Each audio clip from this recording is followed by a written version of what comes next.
Have you ever had floaters in front of your eyes? Have you ever faced this kind of zigzag lines in front of your eyes, or just like flashes of light, or sometimes when you got up in the middle of the night to use washroom, you could not see anything for the 1 to 2 minutes? If yes, then you could be suffering from smartphone vision syndrome. So let me tell you briefly about what is this smartphone vision syndrome.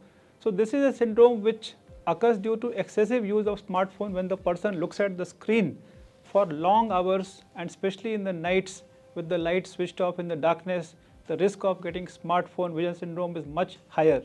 So recently I had seen a woman who was 30-year-old, and she came to me with several months of these troublesome vision symptoms when she had flashes of light, floaters in front of eyes, also zigzag lines, she could not see at times, and this were going on for several months.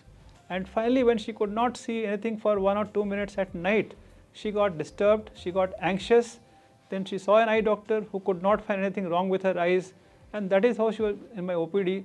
And what I found is that because of she was not working and taking care of her specially able child, she had a lot of free time, almost 8 to 10 hours she was constantly browsing her smartphone, looking at the screen, and also when the child went to sleep so that he doesn't get disturbed, she was looking at the smartphone screen at nights in the darkness for 2 hours every day. And that is what resulted in smartphone vision syndrome for her.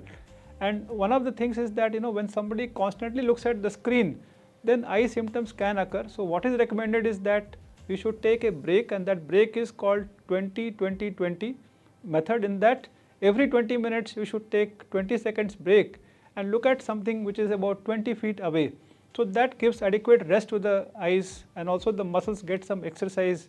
And also in the leisure time, because work we cannot avoid, leisure time try to minimize the use of smartphones or the digital screens. And also at night always have some kind of lighting when you are looking at smartphone screens for longer time. For short duration no problem, but longer duration use in darkness should be avoided. And also the outcome is good. If these symptoms happen, don't panic, start reducing the use of smartphones or digital screens, then eventually you will get much better without any medications.